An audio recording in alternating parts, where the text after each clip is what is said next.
So look, we back with another one, everybody. We back.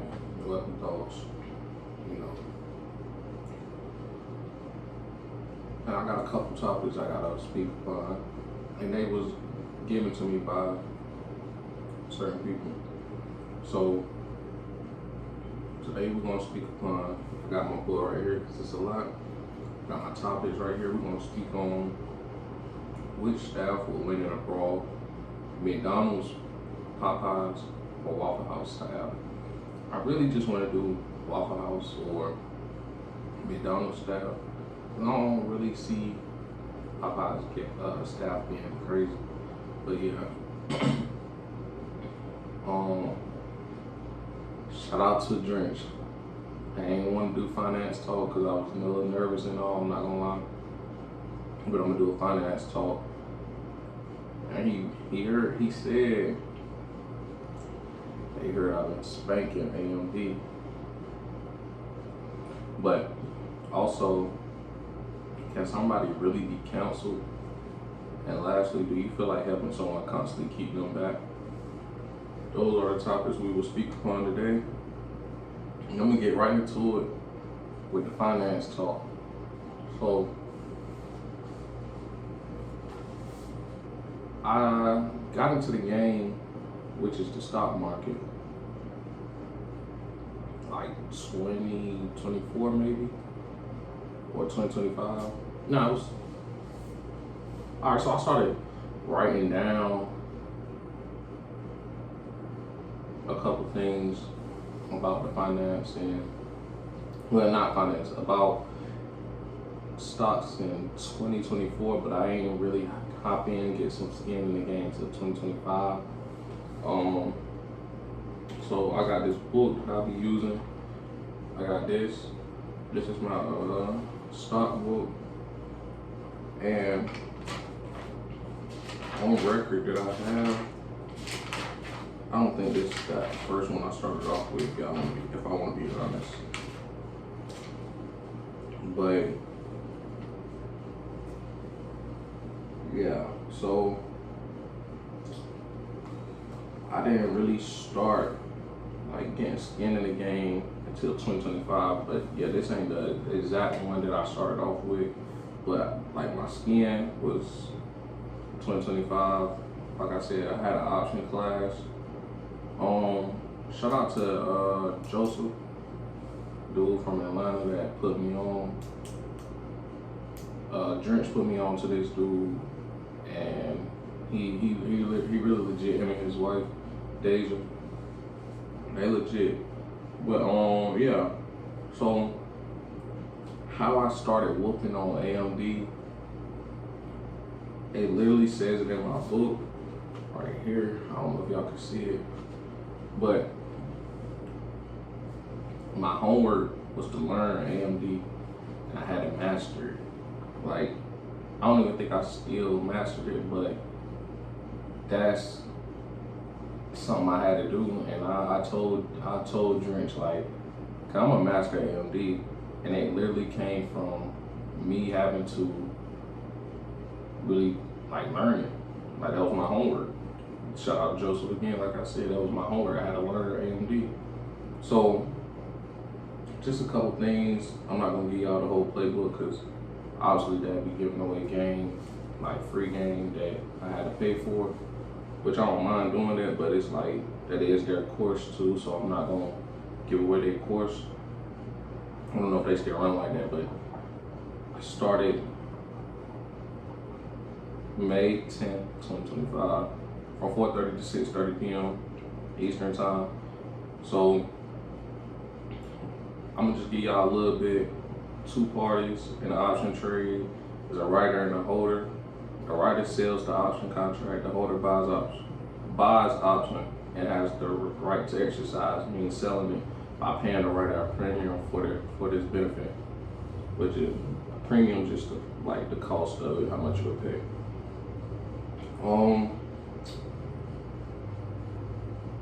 The easiest use for like paper trading or just to like a game friendly, so you can hop in and learn a little bit.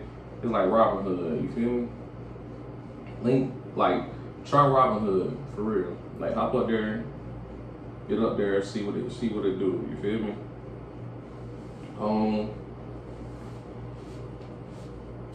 I would say at first I'm gonna be transparent.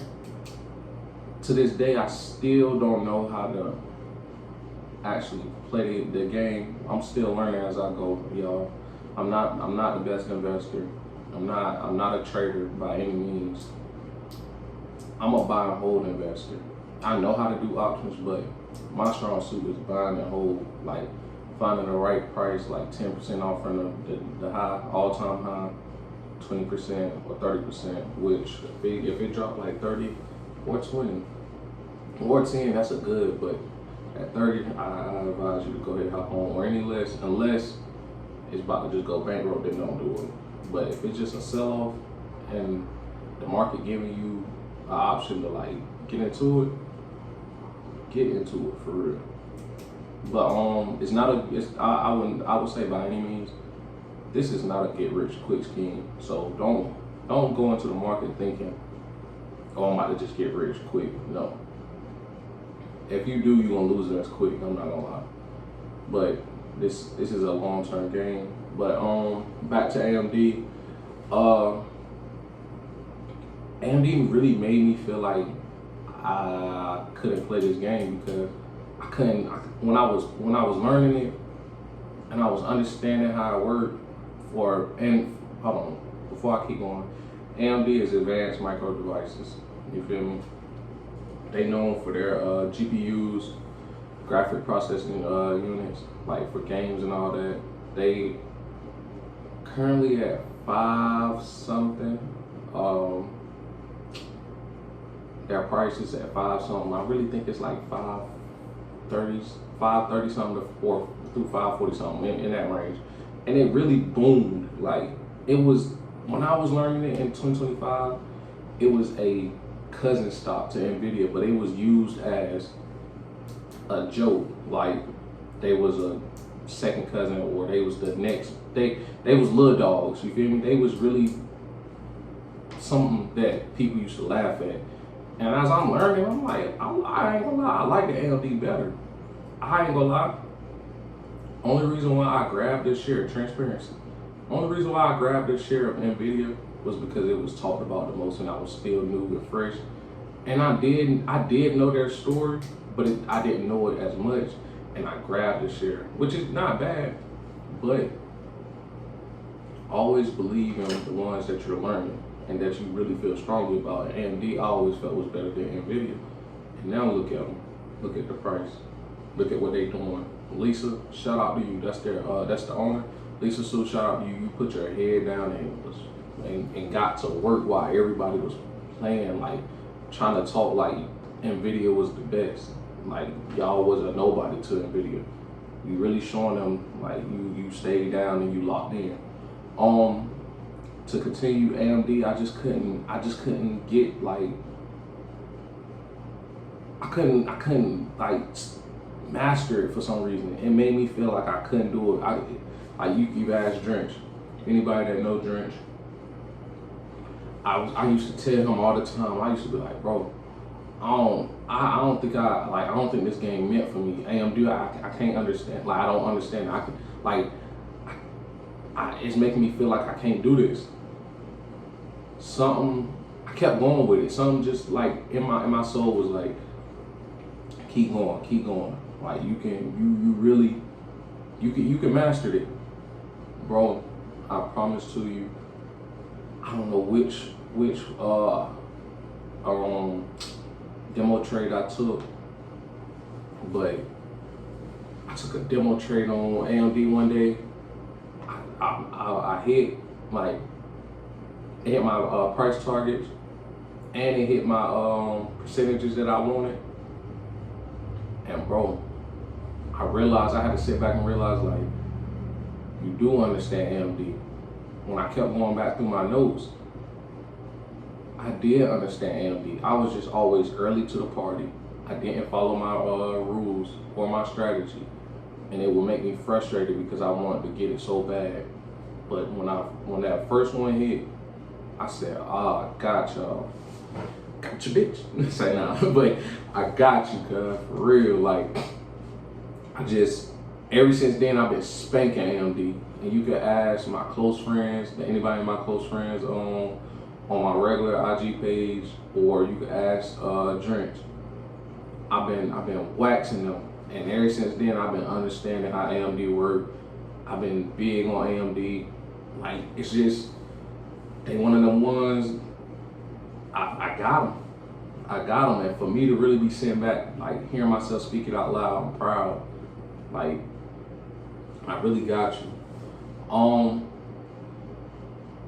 don't want to go too deep into finance talk because I feel like I'm not all the way secured in where I want to be before I get to talking about it. But I actually hearing myself speak it out loud and like be transparent with y'all, I am gonna have more finance talk, and I'm gonna have more people up here that's like you can learn from, that like that's good, well off in finance. You feel me?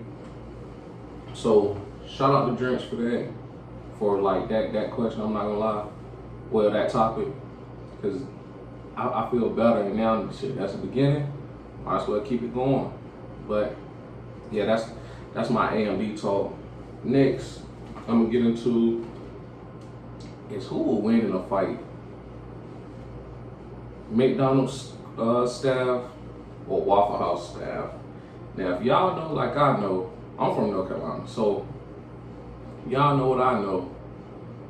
Both staffs always look rough. And when I say rough, I don't mean like they ran down or anything. Nah, they just look like they ain't going for nothing. You feel me? So, who y'all got winning? Now, me personally, most McDonald's I know, they're like a younger group with a couple old heads. You might have your mids, you feel me? But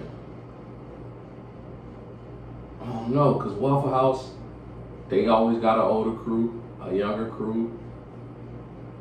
And your mids, your younger, not so many, but it's older and mid and older. So, just from me being that, going to various Waffle Houses and McDonald's, I don't know. I think I'm gonna go McDonald's. And that's just cause I feel like the wild ones start at McDonald's. You feel me?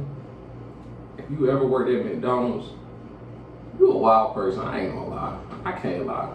You gotta be some type of wild. If you worked at Waffle House, you wild too. But I'm gonna just go McDonald's, bro. I'm not gonna lie. I ain't even gonna lie. I really wanna know what y'all think though. Who y'all think will win? I said I was gonna do Popeyes too, but I don't eat, if you want to be honest, I don't eat Popeyes, and that's because one time I was in South Carolina, I ate Popeyes, and it was not good. It was coming from my sister's AAU game. We started at Popeyes. It was coming back home to North Carolina, and I decided to try it, and I ain't like it. And ever since then, I've been iffy about them. If I get Popeyes, it's nothing but a chicken sandwich and some mac and cheese. That's it.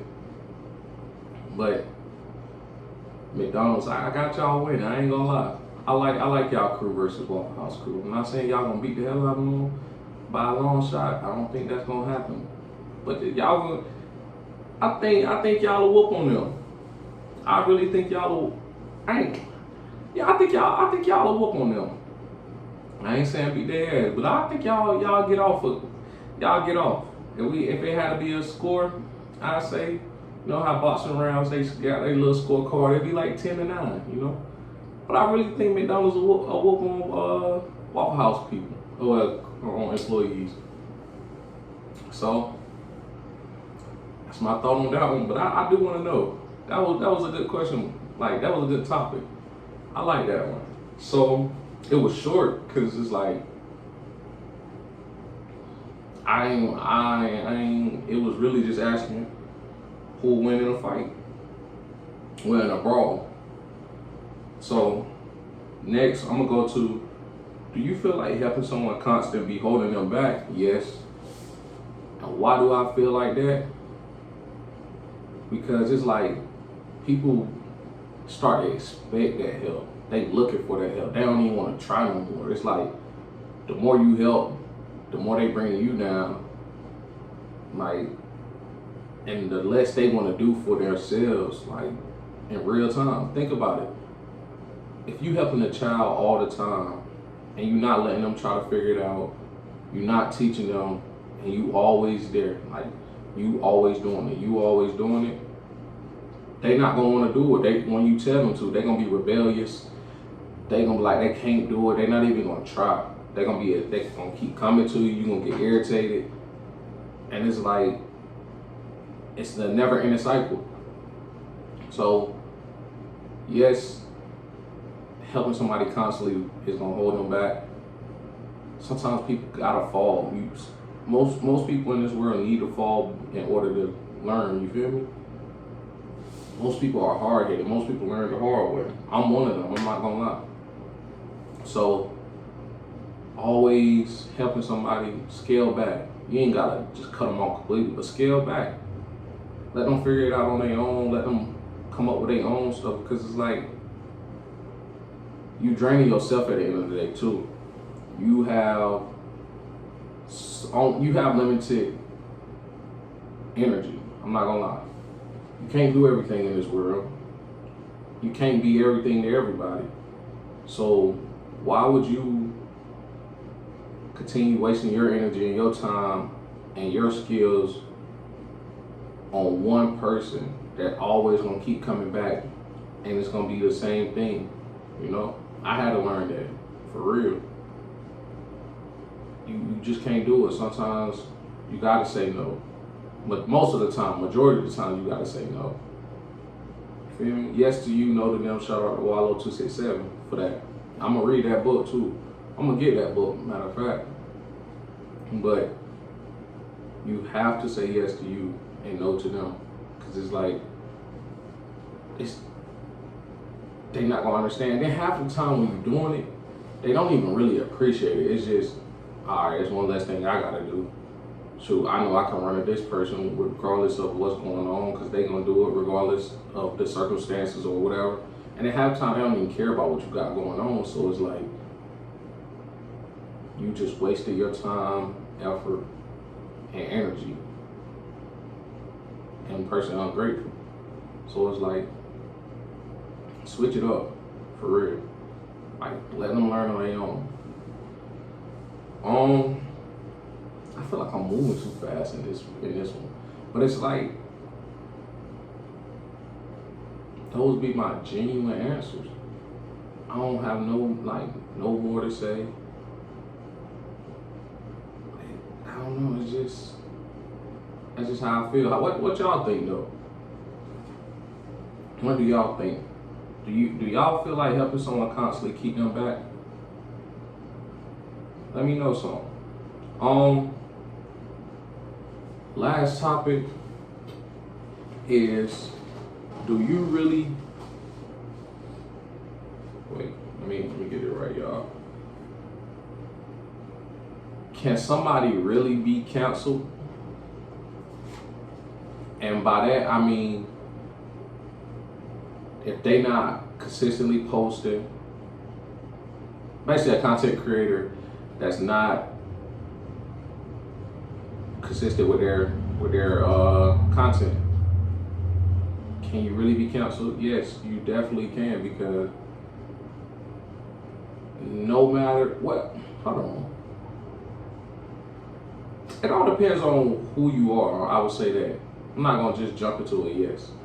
It depends on who you are, because some people, you grow bigger when you go like, when you go on the hits, how you say it, hit outs, I don't know how to say it, but when you go like a little time without posting and stuff or being creative or showing up, some people, you get bigger because it's like your people want to know what's going on, where you been. Now they trying to rewatch old stuff to see what they missed or what they caught. Like what can they see like that led up to your disappearance. Like some people, you can do that. Others, not so much. Um, like for example, I went missing for like 2, 3 years, and that was all because all right. So if if you're an original person, member, or somebody that's been like supporting me, thank you. But if it was me and my homies, well, unfortunately, we got lives too. We got things we gotta do, and everybody just on different paths right now. So it's like we all couldn't be doing the same thing, like getting them videos going, recording, just us doing us. We couldn't do that, and I didn't know how to transition to, all right, they not around, but I can keep this going. And also, I didn't even think about virtually like doing it. I just didn't ever think of that. So I'm pretty sure the people that was watching when we were like doing what we were doing, everybody not back, and I see it. Like everybody don't even comment that they used to or repost or anything like that. So but that's not a bad thing. It's just you can lose. You can be canceled off of that, and I'm overly cool with that because I know I'm gonna get more, and they may even come back, and that's cool. You feel me? I'm not tripping. But yes, a person can be canceled, and no, a person can't be canceled because it all depends on how your audience is about you. You feel me? But nah, I don't. That's a great one because it's like it's a couple people I would think like Casanet, I Show Speed, Talil, even Adrian Broner, down in AB, Club 50, Club 520 podcast crew. It's $1 million worth of game on Poor Minds 85 South Show. If they was to like not do shows for, I say, a month or two, maybe 3, I would still think they come back, that people will be there. Like they just all of them that I named, they just people that have a great audience that really like love them for real, like really in tune with what they talking about, what they got going on and all. So I really believe it all depends on where you at, how your audience is, and who you are as a person. But yeah, those are my topics. I hope y'all tune in. Like, share, comment, and subscribe. Please subscribe. Follow my IG page. Follow my TikTok page. Engage with me. Let me know y'all thoughts and opinions. I really truly be wanting to know y'all thoughts and opinions on what I be speaking on. Criticize it. I don't care. Like, say something for real. I'm not gonna lie. Say something. Even a little share goes a long ways, Even if you're not saying something directly to me, pass it on to a person that might not even watch this, or to somebody that do watch it and y'all talk about it. And then y'all bring it to my attention. Like, y'all don't have to do it under my comment. Y'all can, if y'all got my IG, DM me. I respond. I'm not a big time person. Even when I do become big time, I probably can't get to everybody, but I'm gonna respond back as much as I can. I'm gonna interact. As time keep going, we gonna keep scaling. I keep saying that. I'm gonna be on tours doing this. I might even have you as my guest. You never know. Just let me know something for real. But I feel like all those topics were great topics. Thanks to everybody that gave me those topics, that wanted me to speak upon. They wanted to hear my opinion on it. I appreciate you. And be ready for the episode to drop. Tune in with it. Let me know how y'all feel about what I said and what I spoke upon. With that being said, we're done with this episode. See y'all next time. Adios.